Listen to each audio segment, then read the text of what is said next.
Fred had always been unlucky in love. It felt like every relationship he entered ended with betrayal or heartbreak. The women he dated either lied, cheated, or used him until there was nothing left to take. He wasn't perfect, but he was genuine. Maybe that was the problem. One of the worst relationships was with Vanessa. At first, she seemed like a dream, sweet, affectionate, and always full of big promises. But it didn't take long for the truth to show. She constantly borrowed money and never paid it back, claiming things were just tight this month. She secretly flirted with other men behind his back, and Fred later found out she had been seeing someone else the entire time they were together. To make matters worse, she stole his favorite watch, a gift from his late father, and pawned it for cash. That was the breaking point. Fred swore off love entirely. He told himself he'd rather be single forever than keep putting his heart in the hands of women who only wanted to hurt him.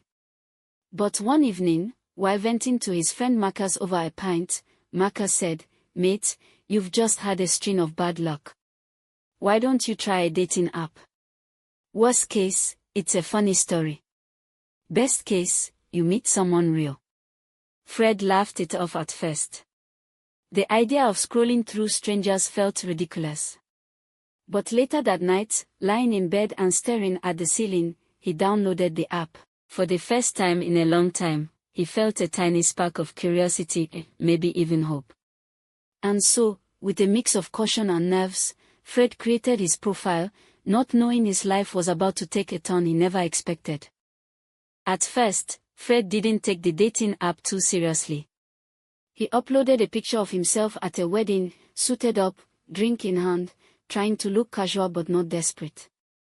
For his bio, he kept it short: loyal, honest, terrible dancer. Looking for someone real. The first few matches were exactly what he feared. One woman, Clara, talked endlessly about her ex and asked Fred if he could loan her £200 because her rent was due. Another, Tiffany, seemed fun at first until Fred discovered all her pictures were heavily edited. When they met for coffee, she spent the entire time scrolling through Instagram and barely looked up at him. He was about to delete the app when he came across Alena. Her profile wasn't flashy, a picture of her with messy hair, laughing at a picnic, and a simple line, "I like people who are kind, not perfect." Something about that felt different. They started chatting. At first, Fred expected the usual, half-hearted replies or strange requests. But Alena was genuinely interested in him.